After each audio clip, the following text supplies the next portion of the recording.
Hello दोस्तों, कैसे हैं आप सब। Welcome back to my channel. आज हम रेडियो सक्रियता के 20 मोस्ट इम्पॉर्टेंट क्वेश्चन करेंगे जो पिछली परीक्षाओं में आए हुए क्वेश्चन हैं। तो आइए हम क्वेश्चनों की शुरुआत करते हैं। क्वेश्चन नंबर 1, रेडियो धर्मिता की खोज किसने की थी।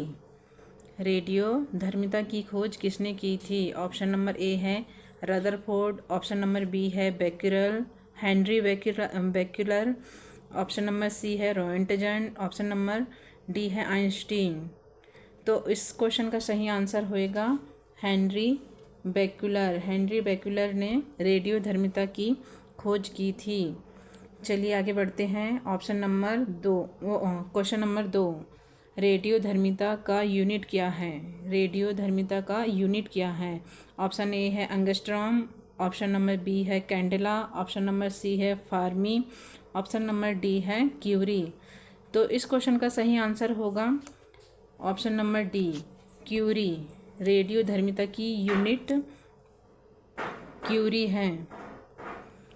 क्यूरी है। चलिए आगे बढ़ते हैं। प्रश्न नंबर 3, रेडियो धर्मी तत्व किसका उत्सर्जन करते हैं। रेडियो धर्मी तत्व किसका उत्सर्जन करते हैं। ऑप्शन ए है परावैंगनिक किरणों का, ऑप्शन नंबर बी है बीटा गामा किरणों का, ऑप्शन नंबर सी है रेडियो तरंगों का, ऑप्शन नंबर डी है अवरक्त तरंगों का। तो इस क्वेश्चन का सही आंसर होगा option number B, alpha beta gamma विकिरण का उत्सर्जन करते हैं रेडियो धर्मी तत्व। रेडियो धर्मी तत्व अल्फ़ा बीटा गामा विकिरणों का उत्सर्जन करते हैं। चलिए आगे बढ़ते हैं। क्वेश्चन नंबर 4 है निम्नलिखित में से किस में ऋणात्मक आवेश होता है। ऋणात्मक आवेश किस में होता है। तो ऑप्शन ए है अल्फ़ा किरणों में, ऑप्शन बी है बीटा किरणों में, ऑप्शन नंबर सी है गामा किरणों में, ऑप्शन नंबर डी है एक्स किरणों में। तो इस क्वेश्चन का सही आंसर होगा ऑप्शन नंबर बी, बीटा किरणों में ऋणात्मक आवेश होता है। बीटा किरणों में ऋणात्मक आवेश होता है। चलिए आगे बढ़ते हैं। प्रश्न नंबर 5, इलेक्ट्रॉन का समरूप कौन सा कण है। इलेक्ट्रॉन का समरूप कौन सा कण है। तो ऑप्शन नंबर ए है अल्फ़ा कण, ऑप्शन नंबर बी है बीटा कण, ऑप्शन नंबर सी है गामा कण और ऑप्शन नंबर डी है एच परमाणु। तो इस क्वेश्चन का सही आंसर होगा हमारा ऑप्शन नंबर बी, बीटा कण। ये अल्फ़ा बीटा, अल्फ़ा ऐसे लिखते हैं, बीटा ये वाला इस टाइप का साइन होता है। ठीक है, चलिए आगे बढ़ते हैं। क्वेश्चन नंबर 6, निम्नलिखित में से कौन सा तत्व प्राकृतिक रेडियो सक्रियता नहीं दर्शाता है। निम्नलिखित में से कौन सा तत्व प्राकृतिक रेडियो सक्रियता नहीं दर्शाता है। तो इसके ऑप्शन हैं, ऑप्शन ए है यूरेनियम, ऑप्शन बी है थोरियम, ऑप्शन सी है एल्यूमिनियम और ऑप्शन डी है पोलोनियम। तो इस क्वेश्चन का सही आंसर होगा option number C, aluminium radio सक्रियता नहीं दर्शाता है। ठीक है, चलिए आगे बढ़ते हैं। क्वेश्चन नंबर 7 है नाभिकीय विखंडन के दौरान श्रृंखला अभिक्रिया को नियंत्रित करने के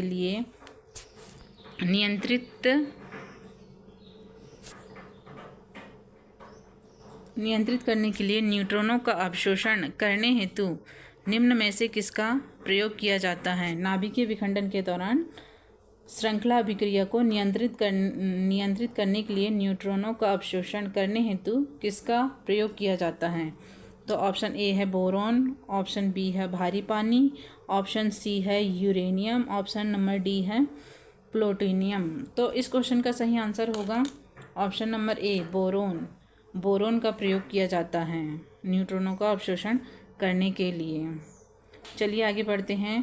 प्रश्न नंबर 8, निम्नलिखित में से कौन सा एक रेडियो एक्टिव तत्व नहीं है। तो ऑप्शन ए है एस्टेटिन, ऑप्शन बी है फ्रांसियम, ऑप्शन सी है ट्राइटियम और ऑप्शन डी है जर्कोनियम।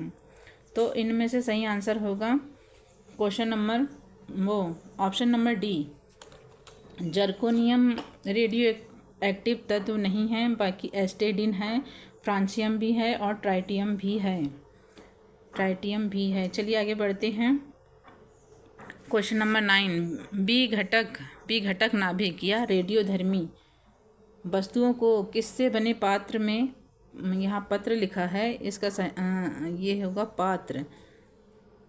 पात्र में रखा जाता है। कौन से पात्र में रखना चाहिए रेडियोधर्मी वस्तुओं को? तो ऑप्शन ए है पीबी यानी कि सीसा। इसका सीसा का ये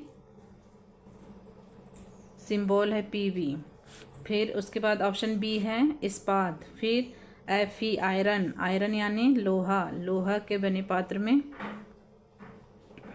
फिर ऑप्शन नंबर डी है एल्यूमिनियम, एल्यूमिनियम।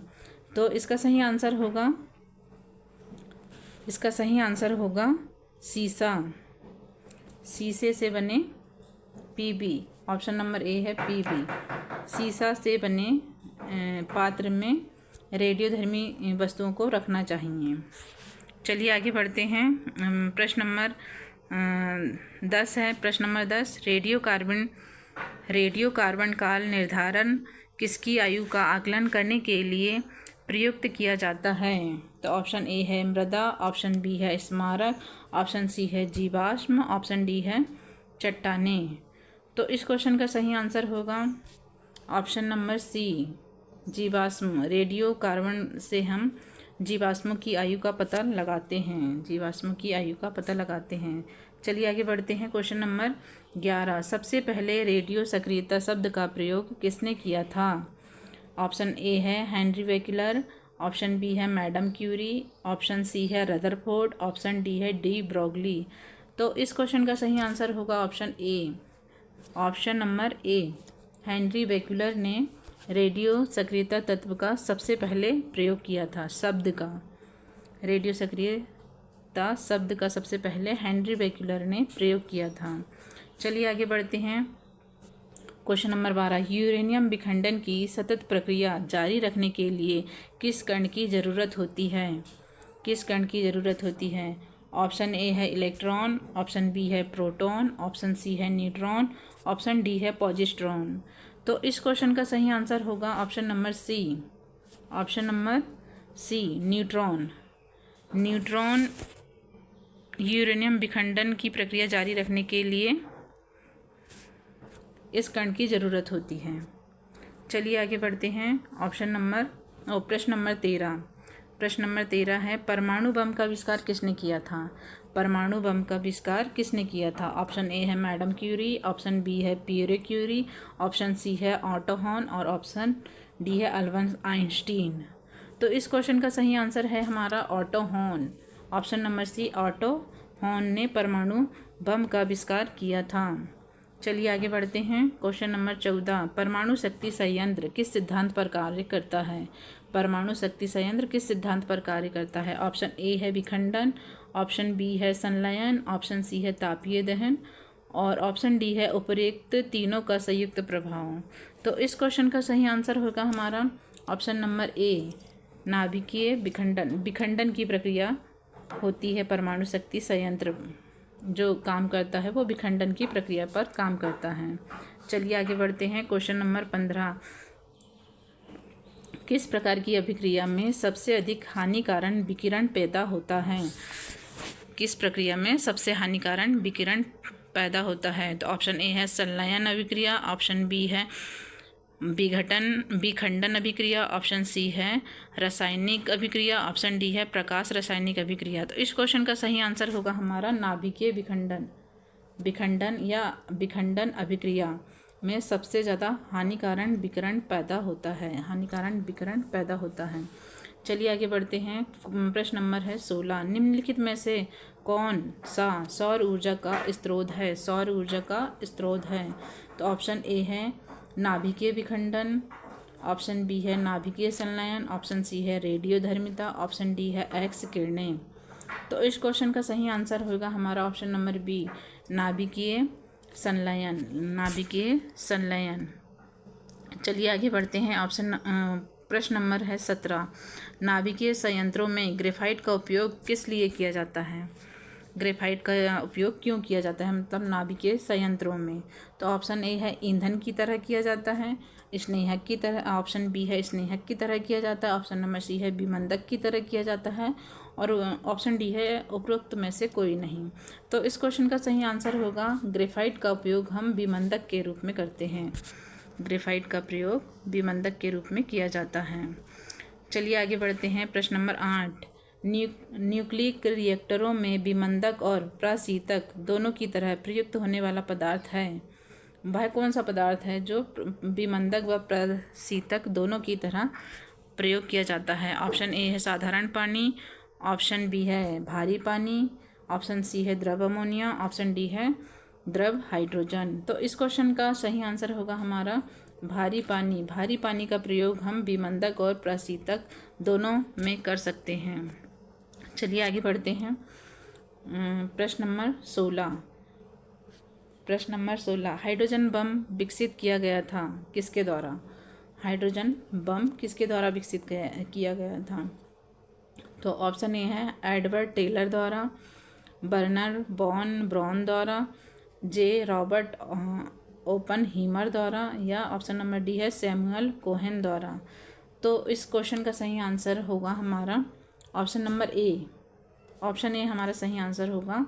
हाइड्रोजन बम को एडवर्ड टेलर द्वारा विकसित किया गया था। चलिए आगे बढ़ते हैं। अगला क्वेश्चन हमारा है क्वेश्चन नंबर 20, अल्फा बीटा तथा गामा की भेदन शक्तियाँ अपने अवरोही क्रम में किस क्रम में होती हैं? तो मतलब इनका भेदने की जो क्षमता है वो हमको बताना है। तो ऑप्शन ए है alpha beta gamma, option B है गामा बीटा अल्फ़ा, और ऑप्शन सी है बीटा अल्फ़ा गामा, और ऑप्शन नंबर डी है गामा अल्फ़ा बीटा। तो इस क्वेश्चन का सही आंसर होगा हमारा option number B, beta gamma alpha, यानी कि इसके उल्टे क्रम में हमको लगाना है। जैसे कि भेदन क्षमता के लिए गामा बीटा अल्फ़ा, इस क्वेश्चन का सही आंसर हो गया। तो ये थे 20 रेडियो सक्रियता के रसायन के महत्वपूर्ण क्वेश्चन जो पिछली परीक्षाओं में आए हुए क्वेश्चन हैं, इसलिए इनकी आने की संभावना बहुत ज़्यादा है, इसलिए इन क्वेश्चनों को मैंने बनाया है। आपको वीडियो पसंद आया हो तो लाइक करें, सब्सक्राइब करें। धन्यवाद।